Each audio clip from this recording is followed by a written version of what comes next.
솔로우 성장 모형에서 생산성의 차이가 더 크게 나타나는 것은 생산 모형을 우리가 전에 봤습니다. 생산 모형의 특성을 한번 생각해 보면 생산 모형에서는 우리가 어떤 국가의 자본 스탁과 생산성을 주어진 것으로 봤는데 특히 자본 스탁이 무엇에 의해서 결정되는지에 대해서는 설명하지 않았습니다. 그래서 어느 시점에 주어진 자본 스탁을 그냥 주어진 것으로 받아들였는데요.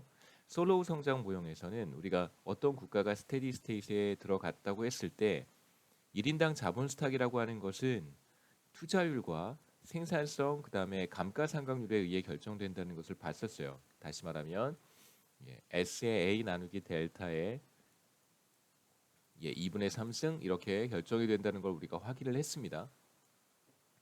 솔로우 성장 모형의 컨트리뷰션은 어떤 국가의 자본 스탁을 결정하는 요소들이 바로 SA 델타다라고 하는 것을 사실 규명한 것이죠. 여기에서 보면 어떤 국가의 자본 스탁이 높은 이유는 투자율이 높아서 그럴 수도 있지만 더 뭐 그에 못지않게 중요한 것은 바로 생산성이 높을 때에도 1인당 자본 스탁이 높을 수 있습니다.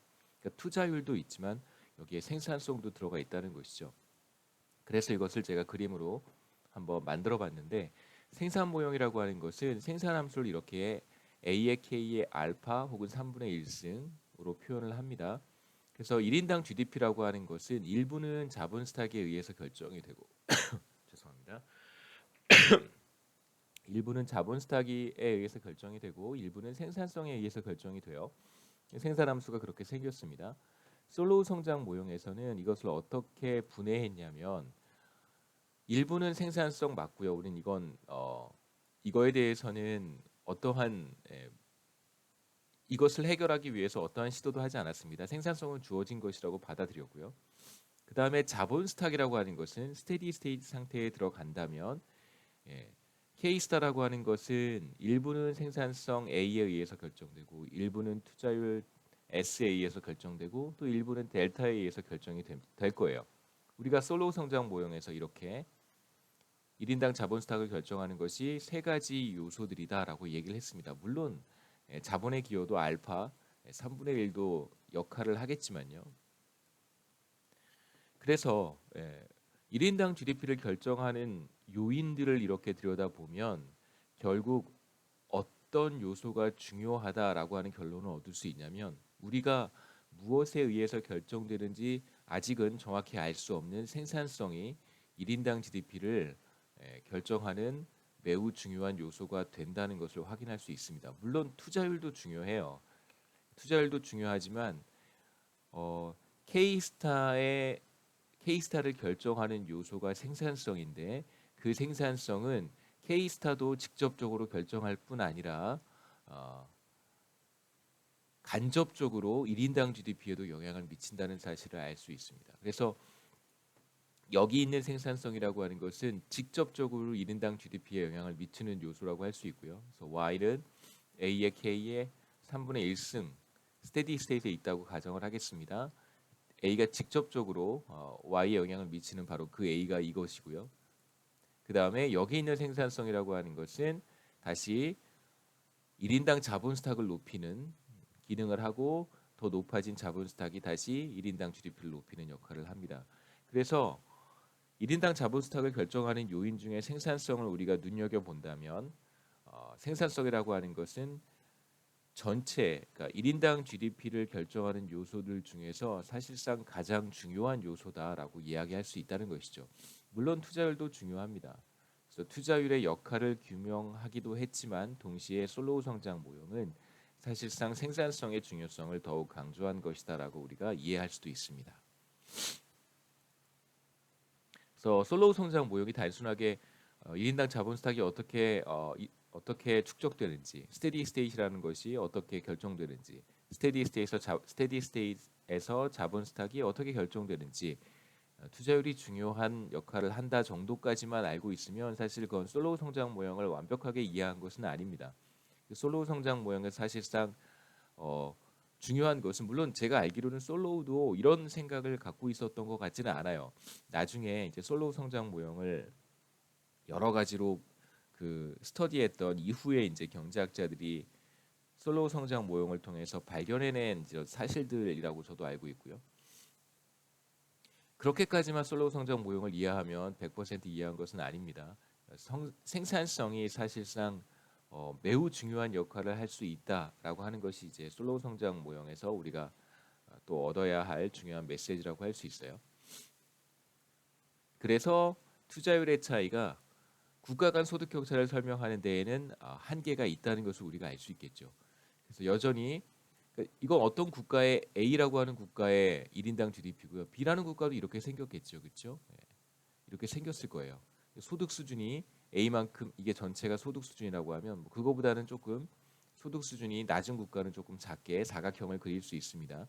컨트리 B에서도 상당 부분은 생산성에 의해서 결정이 될 거 아니겠어요, 그렇죠? 투자율은 또 요만큼 있을 것이고 이게 투자율이고요, S. 그러니까 이 국가의 소득은 높고 이 국가의 소득은 낮아요. 그렇다면 투자율이 높기 때문에 소득 수준이 높을 것이고 투자율이 낮기 때문에 소득 수준이 당연히 낮겠죠, 상대적으로. 하지만 우리가 두 국가를 비교해 보면 여전히 각각의 각 국가의 소득 수준을 결정하는 더미넌트한 팩터는, 그러니까 압도적인 요인이라고 하는 것은 사실상 생산성이다라고 볼 수 있다는 것이죠. 그래서 우리가 이어서 다시 한번 돌아가 볼까요? 앞에 슬라이드로 돌아가 보겠습니다. 우리가 세 가지를 마지막 섹션에서 보겠다고 말씀을 드렸는데, 첫 번째가 스테디 스테이트에서의 국가 간 캐피탈 아웃풋 레이쇼를 우리가 비교를 했고요. 두 번째는 스테디 스테이트에 있는 두 개의 국가의 소득 격차, 소득 비율을 우리가 살펴보았습니다. 세 번째 이슈는 수렴이라고 하는 현상, 컨버전스라고 하는 현상을 살펴볼 텐데, 이것은 스테디 스테이트에서 이야기하는 것이 아니라 스테디 스테이트 바깥에서 이야기하는 것입니다. 다시 말하면 전 세계 모든 국가들이 스테디 스테이트에 들어가 있는 것이 아니라 스테디 스테이트를 향해서 자본을 축적해 가고 있는, 그러니까 성장하고 있는 그런 과정에서 이야기를 하도록 하겠습니다. 그런 과정을 우리가 전이 경로라고 이야기를 해요. 그래서 전이 경로상에서 수렴에 대한 이야기를 마지막으로 보도록 하겠습니다.